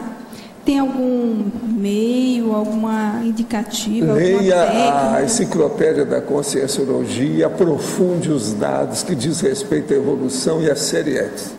Aí você vai chegar na intermissão e no curso intermissivo. Olha a série X e a sua própria história ali dentro, como é que fica. Aí você vai acessar por causa de retrocognição. Oi, Alva. Falta. Na página 2, em binomiologia, oi, na segunda linha, esse último binômio, impulsividade, autoestigma, você podia ampliar? Tá. Para a gente ter uma comunicação melhor, o ideal é pensar antes de falar, né? Então, quando a gente pensa com impulsividade, sem analisar bem o que está sendo dito, a gente pode causar um autoestigma. E às vezes tem processo de hipomnésia, o ideal é a pessoa que já tenha tido experiência nesse sentido, assim, de falou alguma coisa, ficou lacunado, falou alguma besteira e foi estigmatizada, a pessoa fazer uma conscienciometria do que foi falado, por que foi falado, teve hipomnésia, para fazer a profilaxia para as próximas interações. Isso aí. Tenho enurese noturna, estou com 24 anos e gostaria muito de compreender o porquê. Isso é uma moça. Já fiz tratamentos físicos, emocionais e não achei uma resposta. Não entendi o porquê a noite escapa. Às vezes diminui, às vezes nem acontece, mas existem períodos que volta e eu me sinto mal por isso. Gostaria de saber mais ou menos, se possível, o que poderia fazer. Olha, eu vi um caso desse, mais ou menos igual ao seu, que a pessoa fez hipnose e melhorou. Agora é preciso saber a hipnose, o que é que vai induzir na pessoa sobre o assunto. A primeira coisa também que você pode fazer é o seguinte: beba menos líquidos antes de dormir, as horas antes de dormir. Isso também ajuda. E vá fazer o número 1 no banheiro antes de ir para a cama. Isso também é importante. Agora, na mulher, o processo de enurese, quando é assim, é mais sério, porque o comprimento da uretra é de 3 centímetros. No homem, são 16, a diferença é enorme. Então, na mulher, a coisa mais fácil que tem é fazer xixi de uma hora para outra. Agora, outra coisa séria é a higiene mental. É não estar pensando nisso. Porque vocês sabem, matéria de xixi, se eu começar a fazer aqui umas coisas igual criança, fazer assim, ó, a água caindo, começar a falar nisso, muita gente vai levantar e vai ao banheiro. É igualzinho bocejar. Se eu começar a bocejar, daqui a pouco tem um monte de gente aqui bocejando. Então, isso faz parte, é um processo psicológico. A enurese tem muito disso. E outra coisa, você tem 24 anos, todo mundo está vivendo 100 anos. Cuidado, que a hora que você chegar na minha idade, com 80 anos, você não vai ter um enurese, mas se não tiver cuidado, você tem aquilo fisiológico. Se não tiver cuidado, se você começar a pensar em xixi, você vai fazer xixi de hora em hora. Se o banheiro estiver perto, ainda melhora mais. Se estiver fazendo barulho de criança lá com o negócio, ainda vai ser mais ainda. Então, é bom você se preparar para as próximas décadas, que esse negócio vai piorar mais. Agora, ó, pense no processo de hipnose. Olha bem, que eu sou contra a hipnose em tese. Só sou favorável em certos casos de anestesia, um problema igual esse, etc. Tal, porque nós já temos hipnose demais na sociedade que é patológica. Gostaria de saber, em relação à força presencial e comunicação, quando a pessoa tem mais energia, irá ter mais força nas palavras e no diálogo com outra pessoa? O estado vibracional é uma ferramenta para a autoconfiança nesse ponto. O estado vibracional, eu chamo que é a chave geral, a gazua que abre todas as portas. Pensa nisso. É muito mais do que isso que você está pensando, é mais sério. Agora, para a verbetógrafa, o carisma do presidente Lula sobrepõe defeitos de sua comunicação, como a dicção e o timbre de voz inadequados a um orador? Como avalia o carisma dentro da comunicação lacunada? A professora Mabel escreveu um verbete de comunicação não verbal. E, segundo estudos, a comunicação da gente, ela se dá muito mais pelo não verbal do que pelo verbal. Então, não é só o que você fala que importa. É a sua energia, a sua força presencial, são os gestos, é tudo junto. Então, nesse caso, eu acho que o que pode acontecer é isso, a energia que ele tem, junto com o cargo, que também dá que ele tinha, né, que era presidente, dá uma diferença. Eu acho que isso pode sobrepor a alguma palavra ou outra, alguma coisa que ele falasse. De que maneira a verbetógrafa analisa o estilo carioca de se comunicar? Sou carioca e estou pesquisando isso. Vejo que sua atuação está bem técnica neste seu estudo. Olha, só saindo de lá que, né, a gente percebe como é que o carioca se comunica. O carioca é o mais simpático do Brasil em matéria de comunicação. Isso aí, até os americanos que vêm aqui falavam isso. Eles começaram a viver em vários lugares do Brasil. Essa é uma verdade. Eu não sou carioca, mas é uma verdade.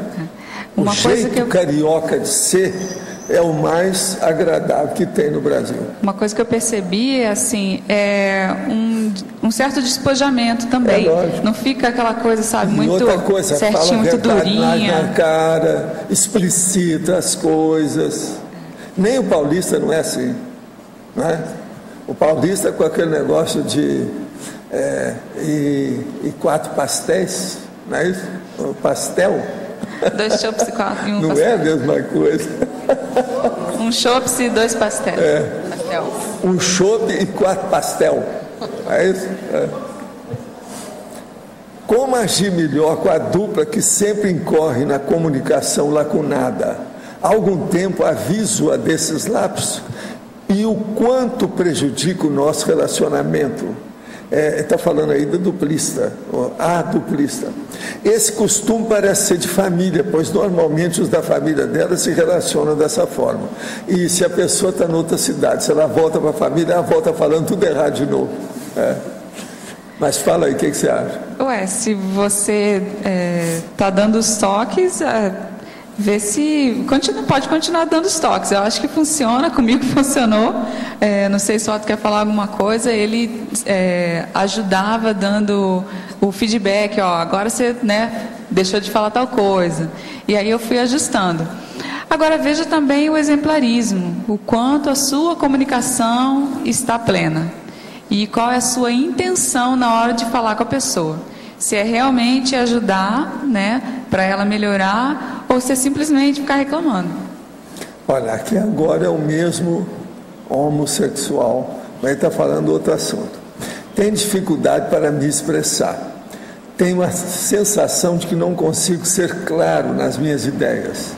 Parece que quando tem que relatar algum acontecimento, tudo foge da minha memória. O que posso fazer para trabalhar isso? Esse negócio aí que chamou a atenção quando ele vai falar e foge da memória,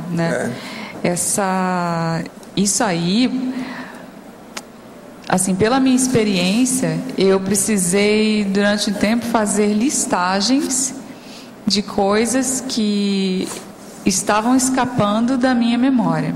Então, quando você vai falar e você não lembra, o que é que você não lembrou? Qual era a palavra que você não lembrou? Era um assunto, por exemplo, era algum achievement, alguma conquista pessoal sua que na hora você não conseguiu lembrar? Ou era algum trafalgar? O que era? Então, a partir disso aí você faz um estudo, e aí começa a escrever mesmo, a anotar, fazer listagem. Então eu vou fazer uma listagem de todos os meus sucessos, para eu lembrar e da próxima vez que eu vou conversar com a pessoa, aquilo dali não sair da minha cabeça assim e simplesmente fica parecendo que você não tem nada, você não tem conteúdo às vezes, e às vezes é importante, você está numa entrevista de trabalho, o que você fez, o que tem de experiência, e você, Então, analisa qual é o gap, qual é a lacuna que está aí. A verbetógrafa. Considerando que sempre introduzimos nossas preferências, lacunas, traumas e outras dificuldades na comunicação, podemos afirmar que sempre há ruídos tanto na transmissão quanto na recepção. Posto isso, na atuação de um tradutor, como manter a originalidade do transmissor? Como captar o máximo do holopensene original do que está sendo transmitido? Aí é uma questão de técnica, Aí tem que ver também qual é a tradução que você está falando. Você pode estar falando de tradução escrita, tradução técnica, tradução falada. Eu posso falar de 2 casos específicos, que é a tradução escrita, que é você sempre tentar se manter o mais próximo possível do estilo do autor, sem querer colocar o seu estilo. Isso é fácil com manuais, manuais técnicos, às vezes manual de televisão, isso é super fácil, porque não tem muito estilo. É aquilo ali, aperte o botão ou então não liga a televisão. Agora, se tem um texto jornalístico, aí você acha que ficou esquisito e quer mudar, prefira manter o do autor, o original. Agora, a tradução simultânea é completamente diferente. Pode ser simultânea em cabine com um equipamento, pode ser sussurrada, do lado da pessoa, pode ser também tradução, existe a consecutiva, que um fala, outro fala. Então, aí cada tipo de tradução vai exigir uma técnica. E o ideal é sempre você estudar constantemente, estudar o assunto que está sendo falado, e aí você vai ter mais confiança, porque o seu vocabulário naquele assunto vai estar rico, né? E você não vai ficar se preocupando com as palavras, e sim com as técnicas de tradução. Uma coisa séria nesse assunto é uma frase que você colocou no fim da fatologia. O fato de concisão não ser necessariamente comunicação lacunada. E prolixidade não ser comunicação plena. Isso aí é uma perfeição. É a síntese do processo todo. Entendi. Terríveis. Dois paradoxos que se faz uma interface muito séria. E às vezes a síntese é importante, né? Às vezes para uma reunião, você ser objetivo, não gastar muito tempo. Você deixou no fim aqui para matar o assunto na cabeça do leitor. Alba, oi. Aqui no ar, Luci. Luci. Junto com esta última frase que você colocou na fatologia, uma pergunta. Dentro da sua pesquisa para escrever esse verbete, ou da sua observação enquanto o seu trabalho, você acha que você pensa que pode existir a questão fisiológica da dislalia ou, por exemplo, da hiperatividade aí no meio desse contexto? Eu não coloquei assim, eu não expandi muito, porque eu não cheguei a estudar os distúrbios, os transtornos, questões físicas. Você não ficou no fisiológico? O fisiológico eu não estudei muito, não. Tá. Eu estudei mais o que me afetou mesmo, que foi a questão intraconsciencial, assim. Foi a questão dos trafares, né, da holobiografia e tudo. Mas aí, um pouco de estudo que eu tenho sobre esses dois itens, eu penso sim que possa ser o elemento que deva ser considerado e estudado por quem tem esta dificuldade, porque, dislexia também. A dislexia é um componente que sobrepõe a dislalia, né? E porque senão a pessoa não percebe quem ela é e por que ela é daquela maneira, não? Pode ter esse componente aí, ela fica tentando procurar o trafar e não é. Isso. Eu acho mesmo. que pode ser considerado sim, legal. Obrigada.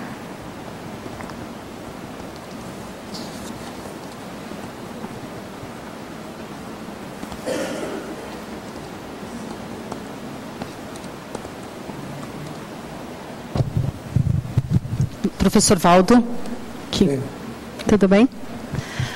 Professor Valdo, eu estou vendo que é você mesmo que está aí. Né? Sou eu, sim. Puxa, tudo bom? Você chegou essa noite? Não, cheguei há poucas horas. Poucas horas, então. Poucas horas. Então tá. Ainda está quentinho. Mas o que você conta?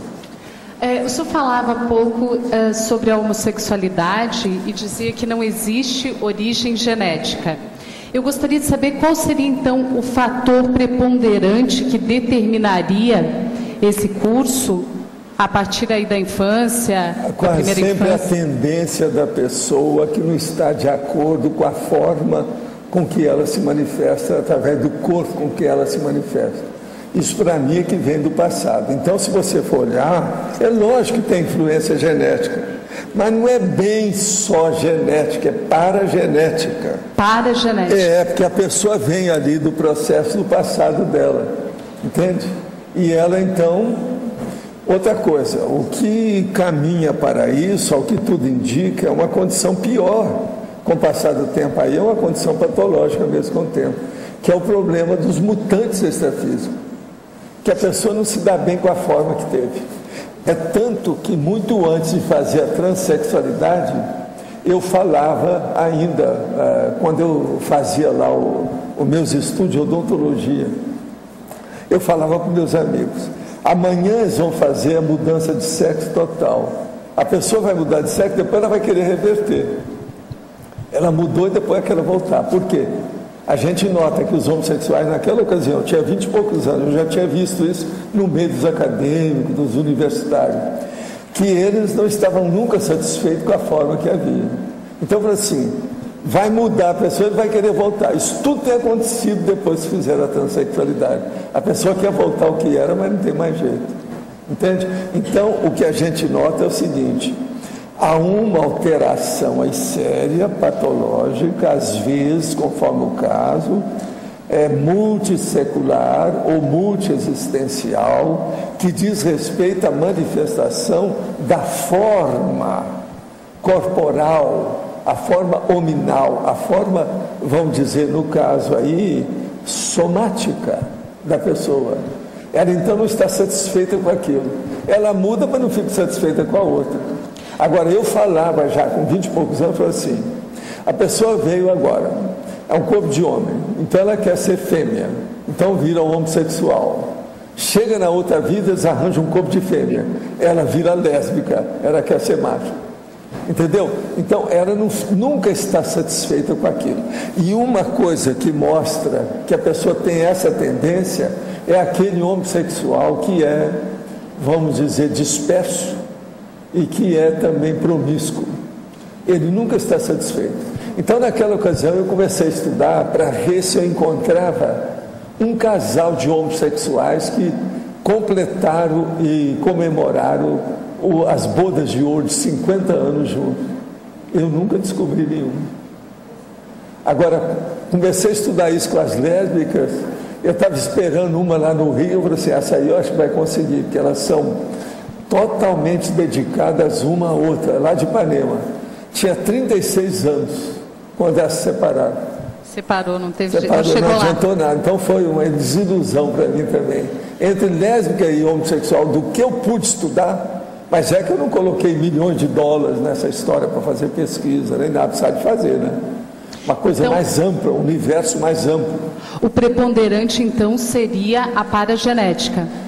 Para mim, a paragenética, a tendência da pessoa e o discernimento dela. Ela tem que estudar o processo de discernimento muito seriamente para ver como é a tendência dela perante a morfologia. Como é que ela é com a forma? Porque os mutantes é justamente isso. Chega num ponto que ele não domina mais a forma do psicossoma. No caso aí, é o holossoma. Então, o holossoma está perturbado a forma. Aquilo cria, então, uma parapatologia violenta. Agora, tudo indica que essa parapatologia muito séria, mais tarde, ela tem início com o processo do lesbianismo, da homossexualidade. Seria em função também de muitas vidas dentro da mesma... Também, mas isso é alguns casos, mas não são todos, depende da situação que é. É que o senhor falou também sobre essa história de camisolão ali, que tem a ver com a forma... Isso aí já é o processo mesológico da criação. Então, se você criar uma criança, ela vai seguir aquilo que você deu como impulso. Mas isso pesa menos. Eu sou totalmente contra o processo de religião em cima de criança. Por quê? Eles fazem uma coerção em cima da infância para colocar o J. Cristo, você está entendendo? Essa bobagem toda que tem ali dentro. Isso aí é uma loucura na criança. E eu vi isso tudo na minha infância e eu não tive essa influência. Ainda bem, porque meus pais davam conta disso. Minha mãe era professora e ela era universalista, ela não queria saber disso. Então isso aí é seríssimo. Outra coisa, a gente tem que lembrar que todas as crianças que foram abandonadas no meio do mato e que um bicho tratou delas, lobo, por exemplo, elas criaram e ficaram igual ao lobo. Nunca viraram, se ela passou algum tempo lá, nunca se tornaram uma pessoa humana normal depois de adulta. E não viveram muito. Isso está dentro do processo da antropologia, é só estudar aí, ver a parte histórica que vocês vão ver isso. Agora, então você veja, há um problema na criação da infância que altera o segmento da pessoa. Agora, eu sou muito favorável a isso, que a minha mãe me ensinou a ler e escrever com 4 anos. Isso influenciou demais a minha vida intelectual. Eu sou dedicado à leitura, escrita desde essa época, desde os 4 anos. Tem mais de 70 anos. Isso não é fácil. Eu caminhei por ali, me adaptei ao meu temperamento, meu jeitão. Então, veja, é o processo de índole, de tendência. Agora, isso também influi. entre mesologia e paragenética, o preponderante ainda seria a paragenética. A paragenética vem sempre antes. Ela vem sempre antes até da genética, da mesologia, da formação cultural da pessoa, qualquer que ela teve. Se você for olhar, é muita gente desse jeito. Então, isso tem que ser levado em consideração. E a superação agora, disso, o que eu vejo é o seguinte, eu sou favorável que a pessoa faça aquilo que ela quiser com o corpo. Portanto, tem muita gente suicida, o problema é dele. Cada um faz com o corpo aquilo que bem entender. Eu acho que a pessoa tem o direito de escolher isso. Agora, só tem uma coisa, ela não deve pegar isso como sendo uma bandeira para todo mundo ser igual a ela. Isso é loucura. É o que a gente vê muita coisa por aí assim. Isso é errado. Então, há determinados limites ou raias que têm que ser respeitados, porque é um processo lógico, cosmoético, e vamos dizer de liberdade democrática de todo mundo, né? Tanto para o homossexual, para o heterossexual. Professor. Cada um escolhe o que quiser. Aqui. Obrigada, professor. Aqui no ar. Aqui. O senhor falou que a paragenética ela é preponderante, mas ela mesmo quando a mesologia é acachapante, quando ela é muito forte, muito presente na vida da pessoa, ainda assim a paragenética ela vai não, se a paragenética da pessoa é frágil, ela teve muitas vidas igual a gente, mas ela é frágil, ela escorrega na casca de banana. Por exemplo, um intermissivista, o senhor comenta que a maioria aqui foi o primeiro curso intermissivo, né? Um intermissivista que fez o primeiro curso intermissivo e mesmo assim ele é soberbado pela mesologia, uma mesologia mais... Você já viu esse retomador de tarefa? Sim. Tem cara que me conheceram, viram a Conscienciologia há 2 décadas. Esqueceram tudo, deixaram para lá, agora estão voltando. É retomador de tarefa. Tem muito disso. Há desvios. E outra coisa, quando mais moça, aos pecadinhos mentais. A tendência do adolescente é desviar em muitas coisas se não tiver cuidado, se ele não tem uma boa orientação, uma boa educação. E outra coisa, com essa vida que está aí, o povo tudo na base dos chats da internet, muita besteira que tem nisso aí. Como é que fica? Há muito desvio, inclusive de intermissivista. Mas no caso desse que o senhor comentou do lobo, por exemplo, o intermissivista passar por uma situação dessa, ele seria capaz de... Eu não ponho a mão no fogo para ninguém, Luiz. Porque essa situação é mais pesada, né? Ela pode voltar e cair no mata-burro 3 vezes. Quebrou uma perna, quebrou outra perna, depois quebrou um braço. Tudo isso eu já vi. Uma pessoa só, o mesmo mata-burro. Então, a gente tem que ir com calma. A teimosia, para mim, é a maior ignorância que existe. E é muita gente teimosa. Olha em torno de você, na sua vida comum, que você vai encontrar muita gente teimosa. Isso o que é? Bitola. É obtusidade. Falta raciocínio. Falta de discernimento. A vida tem muito disso, então a gente tem que dar um desconto, né? Entender como é que é. Normalmente, qualquer um de nós não ganhamos todas. A gente não acerta sempre. Nós não somos serenões, nós somos pré-serenões. Então, tudo é possível, né? Acontecer, a gente tem que dar um desconto, entender os outros, procurar ajudar. Agora, eu acho, há muitos anos que eu penso assim, a melhor ajuda que você pode dar a uma pessoa é fazer a explicitação dos fatos, da verdade. Eu chamo isso de esclarecimento. O esclarecimento é que melhora o discernimento da pessoa. É a TARES. É o que eu tento fazer aqui. O que é? Esse prédio aqui, ó, com toda a cúpula, foi feito para cada TARES. Debate da TARES, o tempo todo. É um caminho, para ver se melhora os desvios, os auto-enganos. Sabe? É muita. A auto-enganologia é uma das grandes ciências da Terra. Tem muitos próceres, tem muita gente, né, favorável à auto-enganologia. Você olha bem, você que conhece aí esse povo, olha a toxicomania, que loucura. Olha o crack, como é que está fazendo agora no Brasil, está graçando a nova geração, está acabando com tudo. muita gente morrendo. Agora o governo resolveu prender esse povo todo dentro de um hospital adequado. Isso é uma boa, é uma saída para ver o que dá, vamos ver se diminui. Mas agora o problema todo é a fraqueza que tem contra os tóxicos e os profissionais da toxicomania, né? Tanto os usuários quanto os narcotraficantes. O governo sabe estudar isso, agora os governos não, estão jogando a toalha, não deram conta. Então juntaram agora vários ex-presidentes para defender que tem que abrir e deixar a mazorca, a anomia, a anarquia do tóxico. Isso é uma loucura. Tem que investir mais em educação. Até o Fernando Henrique Cardoso está favorável a essa. Por que é que eles não fazem? Vai lá, mexe no Supremo Tribunal, mexe no povo, arranja dinheiro, deixa, os políticos têm que deixar de colocar o dinheiro no bolso e fazer escola, lugar para o povo trabalhar, arranjar escolas, fazendas para o povo trabalhar lá dentro, melhorar, pensar em outras coisas, trabalhar com a natureza. Só de ter contato com a natureza, a pessoa pode melhorar muito as tendências emocionais de bicho que ela tem. Professor? É só olhar, ter contato com a natureza, com a árvore, com a grama, com a flor, com a fruta, com o pomar, o jardim. Isso põe a pessoa no outro caminho.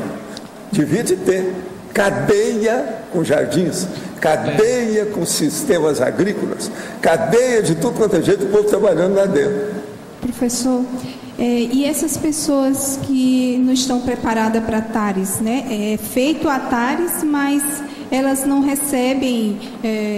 Sei, mas isso aí é igualzinho, por exemplo, o gato. Aí passa aqui, pelo estrupo isso aí é igual o gato e o cachorrinho lá da sua casa. Você não pode esperar que ele vai entender conscienciologia. Ajuda naquilo que você pode, vamos em frente. Mas mesmo você fazendo a TARES, passa a ser um estrupo evolutivo? A TARES a gente faz para quem quer. Não, você faz para quem quer, você não vai perder tempo com um pouco que não te entende. Nós, por exemplo, eu falo aqui todo dia, o ano inteiro, para pessoas que querem entender isso.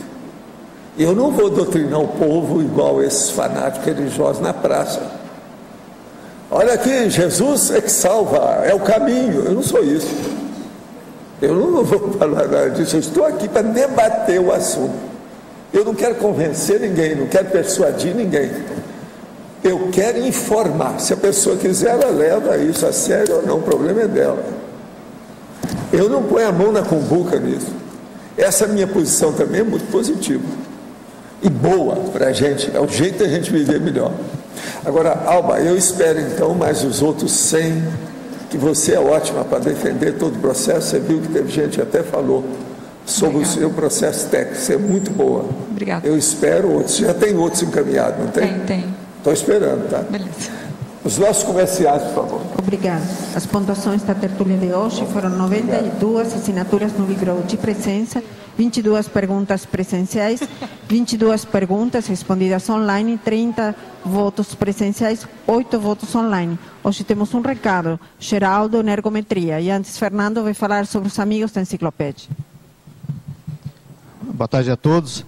Queríamos dar alguma informação de suporte para os amigos da enciclopédia, informando o seguinte: aqueles que fizerem um depósito bancário ou uma transferência bancária para a conta do CAEC para pagar o programa Amigos, por favor, faça com, chama-se depósito personalizado, isto é, você coloca o teu nome no depósito de poder identificar no extrato bancário. Senão a gente não identifica e não consegue efetivar a sua inscrição no programa dos amigos da enciclopédia. Então coloca lá o teu nome e também depois envia um fax para o CAEC, que é o 45 35 25 26 52, ou manda um e-mail para nós também no programa Amigos, para a gente efetivar a sua inscrição. Se a gente fica perdido isso aí, isso não é registrado. Outra coisa também, que todo amigo da enciclopédia, que está com a assinatura em dia, deve ter a sua senha para acessar o site do programa Amigos. Muitos não têm ainda, defasou a senha, ou venceu, ou não recebeu a senha por alguma razão. Então basta entrar lá no site www.enciclopediadacanciologia.org e lá, na frase lá, esqueceu sua senha e solicita sua senha. Ou entra em suporte também e solicita o suporte, a gente envia uma senha nova para você acessar. E também, quem tiver dificuldade para acessar o Holocérebro, fazer sua pesquisa, ou para fazer o download, baixar a Enciclopédia da Conscienciologia edição 2012 já nova. Por favor, entre lá no site também, em suporte, e solicite informe qual é o seu problema, a dificuldade, que nós vamos dar todo atendimento para que você possa fazer as baixas e fazer sua pesquisa. Obrigado. Boa tarde a todos. Em nome da CIP, em parceria com o CIAEC, estamos convidando a participar do curso Energometria. Você já identificou o seu perfil parapsíquico? Esse é um curso sem pré-requisito, com o professor Mário Oliveira. Principais tópicos: força presencial, parapsiquismo no cotidiano, atos antiparapsiquismo, sensibilidade parapsíquica. Vai ser realizado nos dias 28 e 29 de janeiro de 2012. Local: Auditório do Discernimento. Para mais informações, 45 3525 2652. Obrigado.